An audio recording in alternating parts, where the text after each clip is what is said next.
Thank you, Commissioner Sankey. Pleasure to be here. I want to commend everybody out there and with everybody with SEC Media today that I am 32 of 32, that you guys have amazing resiliency, persistence, and dedication to your jobs. So I know you want me to say an opening statement, but I know you've probably heard a million of the same things. I'm super excited with my team. I leaned into the portal with grace and confidence and optimism, and we've had a great start of the season. I'm looking forward to get going. So with that, I'll open it up to questions. Thank you, Coach. If you have a question, raise your hand. Emma and Lorna have microphones. So we'll go ahead and start here on the second row with Kevin. Hi, Porter. Kevin Skarbinski with the SEC blog. How would you describe your first ride through the SEC last year? You know, I've been asked that a lot, and I just joked with some people out there. The 4 years I've been at Oklahoma, I've been in the #1 rated basketball conference all 4 years. I'm Tony Gwynn. I'm 4 for 4. Looking at what the SEC signed this year, I'm going to be Ichiro. I'm going to be 5 for 5. That's how good I think the SEC is going to be this year. But I think the thing that you've got to have when you're in a league this loaded, there's got to be some resiliency with your team through tough times. And I thought that's what we had last year. You know, I really thought we were playing our best at the end through some adversity, coming back and really having a great run at the end, and just to talk with our guys about those life lessons. But this league is deep. I think it's where everyone wants to go. I was asked a question earlier about how hard it is to get your guys ready to play or to play in the SEC, and I said, not hard. That's where they want to be. That's where everyone wanted to be. The best stage, the best players, the most players drafted the last 5 years, and go on and on. So the players want to be in this league, but they got to be ready. It is a resilient run of 18 straight plus the tournament. Coach, we'll go back to Myron in the middle. Myron McAfee, ESPN. Porter, obviously, Sister Jean, everyone saw, you know, her role and what she did for you at Loyola. What are the things that maybe people don't know? You know, we obviously saw the Final Four run, but what were your fondest memories for her? You know, my fondest memories, Sister Jean, you know, she meant everything to all of us before she became in her words, the international star, not the national star. You know, she was, I remember coming out of, we had to park in a parking garage about 100 yards from our arena, and that's where her office was. And she lived across the street from the parking garage. And at 98 years old, see, the whole country saw her in a wheelchair. See, I never knew her in a wheelchair until that winter of the Final Four year. She was always running around in her Nike shoes that had on the back of one said sister and the back of the other said Jean. So I remember coming out one night, I was making recruiter calls. It had to be 8:30 at night. I was coming out and it was cold, really, really cold. And she lived in the dorms by herself, self-sufficient. Now think about that. When you think about people in all your lives, they get to a certain age and you're like assisted living or whatever. She's 98 by herself living in the dorms with the students. So I remember walking out and she had her bag and she's hopping across and I said, sister, jump in, I'll take you across the street to there. She's like, no, this is great for me. It had to be 10 degrees. And I just remember her smile on her face.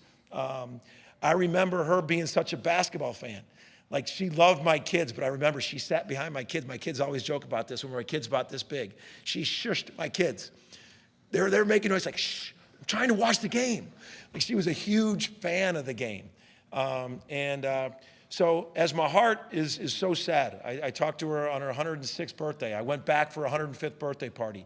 I took my team to Oklahoma to Chicago last year. She prayed with my team at Oklahoma. We were her second favorite team.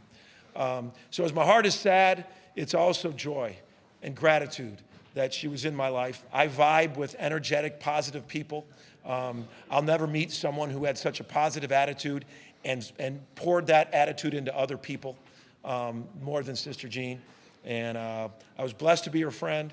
And I fly from here to be there at the celebration tomorrow morning.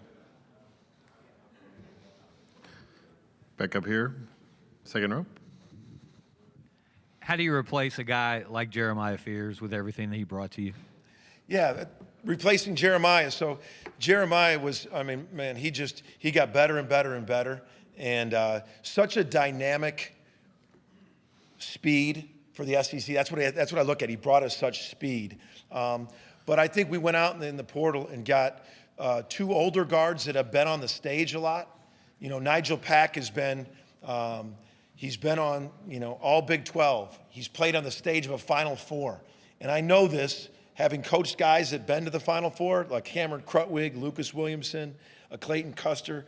When they come back, it's not like they're satisfied. They want that again. And I have that veteran hungry that Nigel brings. And then we got Xavier Brown, another veteran in the backcourt, played at St. Joe's. Great league in the A-10, was first-team all-league there. So I got a backcourt that have been all first-team all-conference in two different very good leagues. So I know the combination of them, and Dayton Forsythe played a lot last year for us. He's another combo point guard that we have. And I'll say this about Dayton. Not that I'm trying to help his NIL because there's spark plugs, you know, that's what his nickname is, but there's not a lot of freshmen that came off the bench last year and had 3 double-figure games. I don't know if there's 10 of them that came off the bench and had 3 double-figure games. Dayton Forsythe was one of them. And I think he's a guy that got valuable experience last year. So it's going to be by committee. I think we got some veteran guys, and then we got another guy that was here last year that played that are all ready to come in and fill that role. Go back down here. How important is it to find guys that have won? You brought in another Darian Reed from Alabama, obviously. He's used to winning. What does that do for your program when you have to change over the roster the way you did? Well, I think it's an interesting dynamic because people are in the portal because they want something different, right? They want maybe a lot of different things. But you have guys that tasted winning that they want that again too. And, you know, this year, you know, there's been so much talk about the last, 4 years in the portal, and I'm just all about leaning into it. You know, everyone came to me, they said, Porter, you were a program at Loyola where you developed guys. This has got to be driving you crazy. And I went through probably that time period. But now I'm completely leaning into it. You get a freshness about getting new guys. You get an enthusiasm of guys coming on your campus for the first time, getting ready for a new situation. So I've leaned into these 4 guys. They all played at a high level. That was important to me. Winning mattered to all 4 of them. That was important to me. I wanted to add length. I just going a night in and night out of the SEC. It's the first thing you really notice is the length, athleticism, and talent of the SEC. Adding Tay Davis at 6'9", Darian Reed at 6'8", gives you 2 very versatile guards. Then we got the 2 guards I just spoke about. So I think that's what we leaned into. Guys that have been on that stage that are not going to have this huge adjustment period going against the SEC, and then combining it with some guys that were in your program. I think one guy I was just talking about is Mo Wagee. Mo Wagee is a guy that's really, I'm hoping, picks up where he left off. When Sam Godwin got hurt last year, Mo played those last 5 games. In 20 minutes a game, he averaged 9 and 6. Think about that. And those were all high-level games. Missouri, Texas, Georgia, Kentucky, UConn. Mo Wagee averaged 9 and 7, averaging 20 minutes a game. Having him come back, I think, is really going to be pick up where he left off, and I love how he's been. Okay. How valuable is it now that, and this wasn't the case years and years ago, that you do have that time in the summer when you are putting together a roster with so many newcomers, that they have time to bond and gel, and maybe you have time to work with them that you didn't have maybe back in the day? I think the last thing you said was the key, is bonding and gelling. Guys nowadays, like I look at the guys that we sign in the portal. You don't have to beg them to get in the gym. They're going to be in the gym. They're going to live in the gym. Guys nowadays, if you got to worry about guys getting in the gym and working, it's more about having them come together, because you've got to form a bond so that when distractions start happening during the season, a loss or jealousy, whatever it may be, they've come together. That's why it's important. I can't imagine them not getting together and all of a sudden in September they're getting together. So to me, it's more important. We can all say the practice time. I love it. I'm a practice guy. but like they're going to get in the gym. They're going to work out. We're limited in hours anyways. It's that time together, hanging out, spending that time in the summer, getting to know each other so they can create a bond faster than when they come back in the fall. Coach Moser, thank you for your time this afternoon. Thank you, guys.